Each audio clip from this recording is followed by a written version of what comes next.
Selamat pagi, Assalamualaikum warahmatullahi wabarakatuh. Semangat ya kawan. Nah, ya alhamdulillah di pagi yang cukup cerah, ini Bang Heri dolan yang Tegalan kembali ya. Menemani Anda semuanya, khususnya para petani ubi jalar ya. Nah, oke, ini mumpung suasananya nih lagi ada panas ya. Nah, kayak gini. Wah, ini walaupun ada mendung-mendung tapi hari ini alhamdulillah panas ya dari pagi sampai sekarang ini sudah jam 9 ya, waktu Ndongko tentunya seperti itu. Nah, ini mumpung masih ada panas belum hujan, tapi hari-hari memang selalu hujan.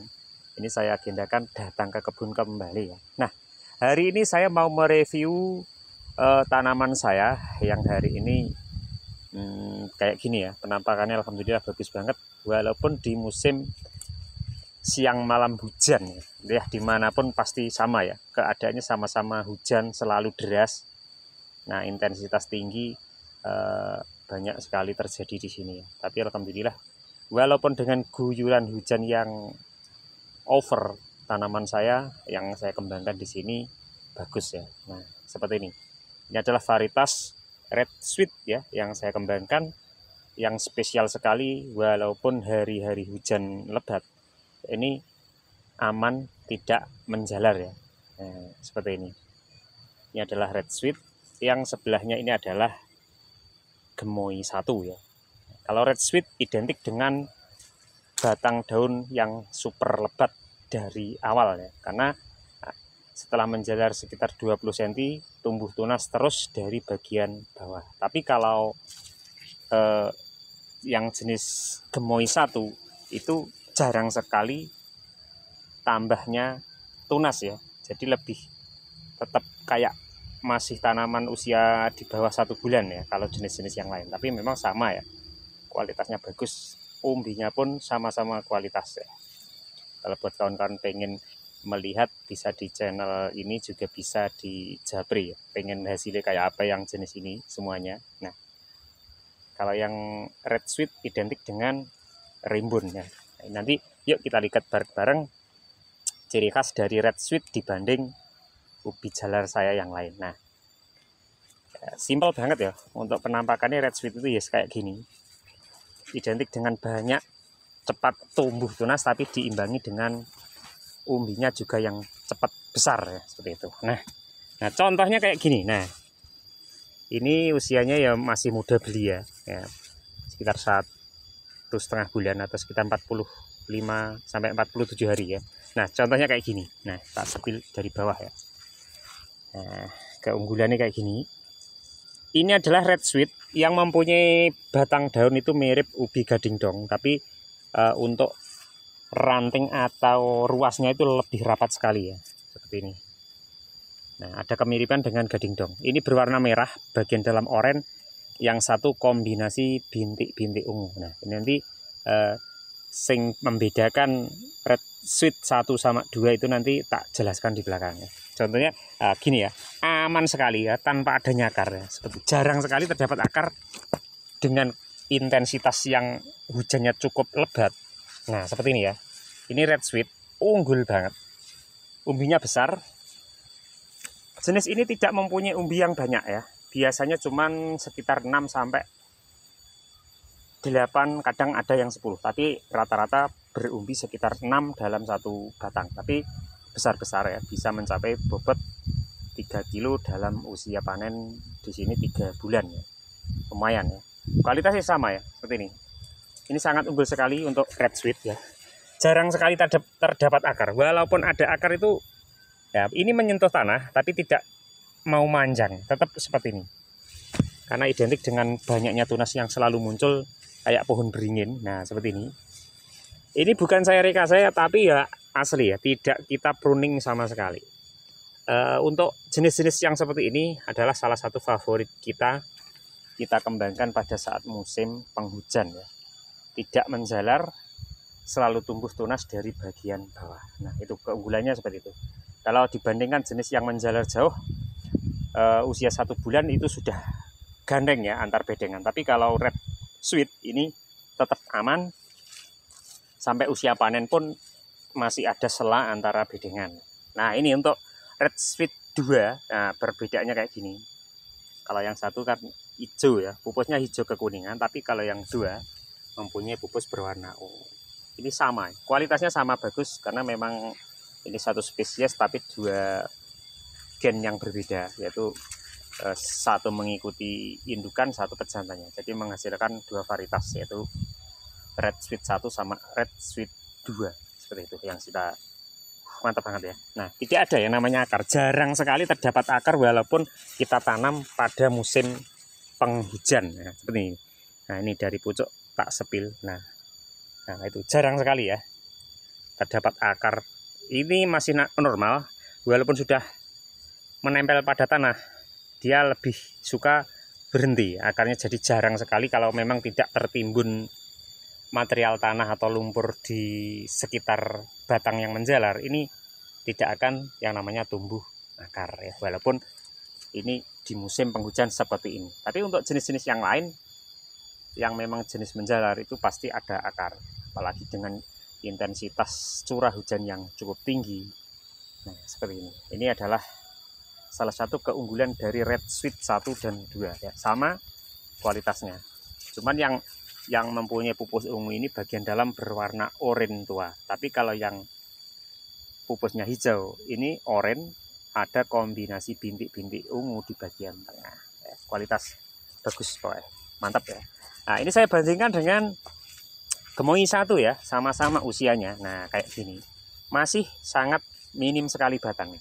Ini istimewanya dari Gemoy 1, ini bisa kita tanam di musim penghujan. Dia lebih efektif untuk pemaksimalan yang namanya lahan kita ya. Keunggulannya seperti itu, salah satunya. Jadi banyak sinar matahari yang masuk karena memang tidak terdapat banyaknya tunas yang tumbuh dari Gemoy 1 seperti ini. Nah, contohnya kayak gini ya. Masih jarang ya. Nah, ini akar juga muncul karena kemarin yang seperti ini sudah kita angkat. Nah, contohnya gini ya.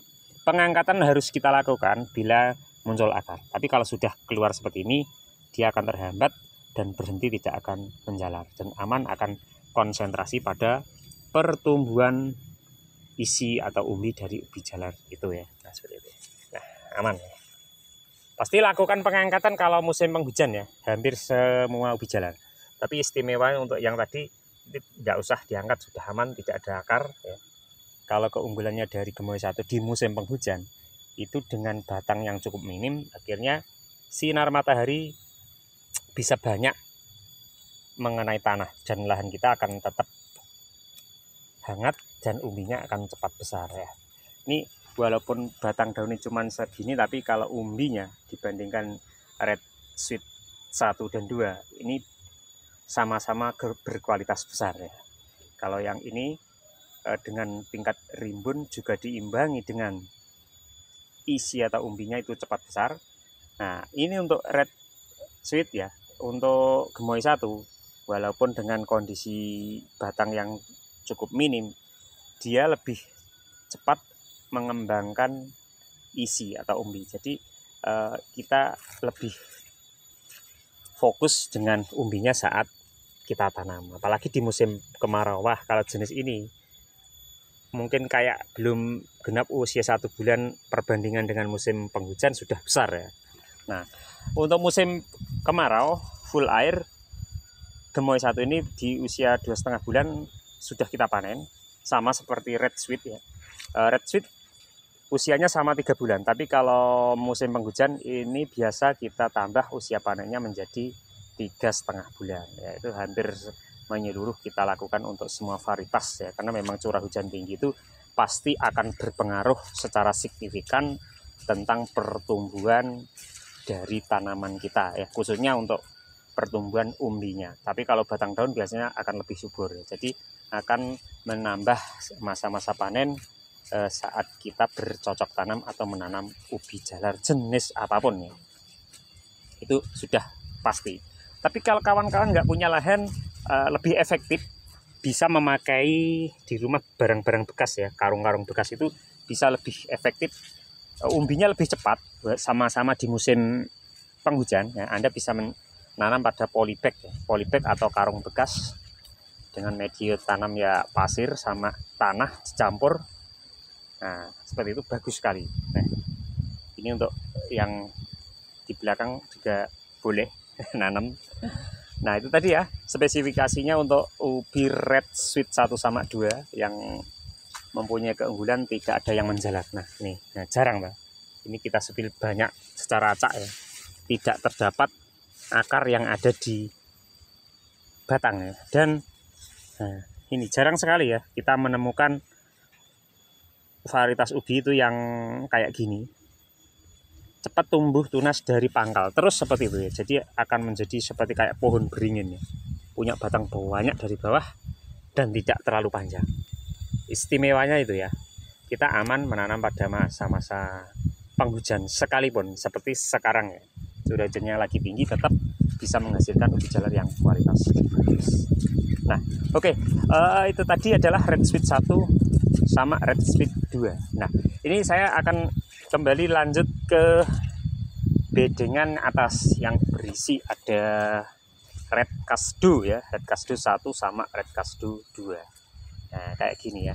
Red kasdu pun sama, sudah mulai rimbun ya. Tapi ya masih aman, berada tepat di atas bedengan semuanya. Ya, seperti ini ya. Jarang sekali menjalar ya. Untuk jenis ubi jalar ini kualitasnya sama bagus. Nah, ini yang sudah menjalar hampir 40-an cm. Nah, kayak gini. Tidak terdapat akar. Nah, ini sudah ada 40 cm. Nah, kalau punya yang runting kayak gini, ini bisa kita arahkan menuju bedengan tengah ya. Bisa kita pruning pucuknya saja juga boleh, enggak apa-apa ya. Nah, kita ambil seperti ini. Kalau sudah kita rasa jumlah batang daun pokoknya itu sudah lumayan subur, bisa kita pruning bagian pucuknya saja ya, seperti ini. Untuk menghambat agar tidak terlalu panjang ya. Apakah berpengaruh? Yang jelas pengaruhnya kita agar tidak terus menjalar ya bagian pucuknya. Tapi jarang saya lakukan karena biasanya cuman nggak sampai 1 meter sudah di usia panen. Contohnya kayak gini. Nah, ini adalah varietas unggulan saya yang mempunyai umbi banyak, kualitas mantap pokoknya. Ini adalah red kasdu 1. Nah, ini kemarin untuk red kasdu kita banyak yang kita kembangkan yang red kasdu 1, tapi yang red kasdu 2 karena terbatasnya bibit kemarin masih belum begitu banyak. Nah, kita ngecek aja yang sini ya. Ini adalah red kasdu 2 yang saya tadi bilang. Nah, ciri khasnya gini, mempunyai pupus ungu ya, sama-sama bagus. Nah, ini red kasdu 2 yang mempunyai pupus ungu, batangnya pun dibanding red kasdu 1 ini juga agak ungu ya. Nah, seperti ini. Untuk perakaran sama ya, jarang ya, tidak terlalu over ya. Walaupun menyentuh tanah ya, lebih aman ya. Ini yang red kasdu 1 tadi. Nah, ini jarang sekali terdapat akar. Kita bisa mengetes tanaman ya di saat musim penghujan, itu bisa kita jadikan referensi jenis itu mudah apa tidak itu pada saat banyaknya curah hujan. Kalau di musim penghujan akarnya luar biasa, yang jelas kita harus ekstra merawat ya. Walaupun tidak terlalu sering, kalau sudah dapat akar itu harus kita hilangkan dari batang yang menjalar. Sing penting intinya akar itu jangan kita biarkan banyak tertantap pada tanah gitu. Luar biasa. Seperti ini ya. Kondisi di musim banyaknya curah hujan untuk red kasdu ya. Walaupun hari-hari terguyur hujan, penampakannya juga tidak terlalu menjalar, masih di batas normal ya. Nah, seperti ini. Masih berada di atas bedengan ya, jarang sekali. Nah, pucuk-pucuk juga mulai tumbuh ya, banyak sekali keunggulannya dari masing-masing yang saya kembangkan ya. Yang jelas kita menanam jenis-jenis ini adalah varietas yang masih baru, jenis ada red kasdu, red sweet tadi ya, karena kita masih pengembangan terus, berinovasi untuk kawan-kawan semuanya yang ada di manapun. Nanti kalau kita sudah inovasinya berhasil, kembali siap kita berikan buat semuanya. Oke, lanjut ke bagian bawah ya. Ini, walaupun cuacanya agak dingin ya, tetap ya. Terkadang banyak kawan juga yang menanyakan varietas apa yang paling cocok ditanam di lahan dataran rendah. Nah, untuk dataran rendah itu biasanya untuk semua varietas ubi jalar itu selalu bagus dikembangkan di lahan yang mempunyai kategori dataran rendah ya. Pasti akan lebih subur, lebih cepat panen dibanding yang berada di lahan pegunungan seperti yang ada di tempat saya. Pokoknya aman ya.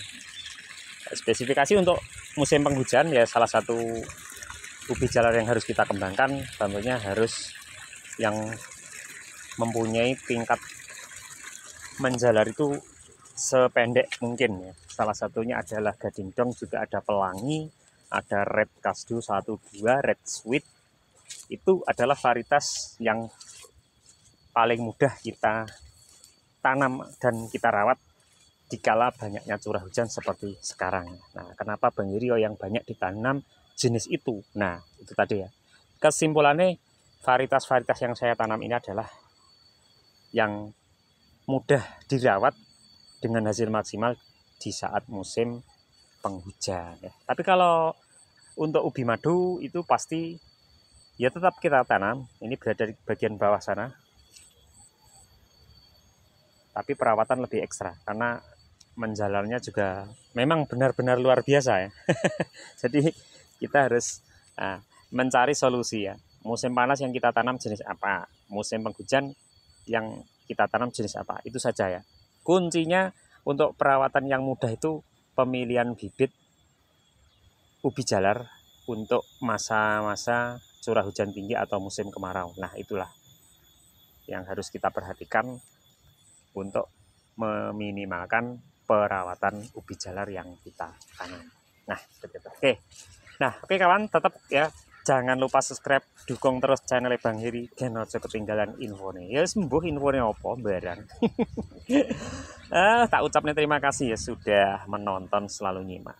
Mantap. Nah, ini untuk pelangi madu ya sama ya. Pelangi madu ya seperti gini, usia sama dengan yang di awal video tadi, tapi masih seperti ini. Tapi kualitas umbinya ya seperti biasanya. Alhamdulillah varietas-varietas yang saya kembangkan di lahan saya juga yang sudah saya kirim kemanapun itu cocok dengan suasana tanah apapun, model tanah apapun, beda ketinggian atau kelembapan ataupun kadar air itu tetap bagus ya.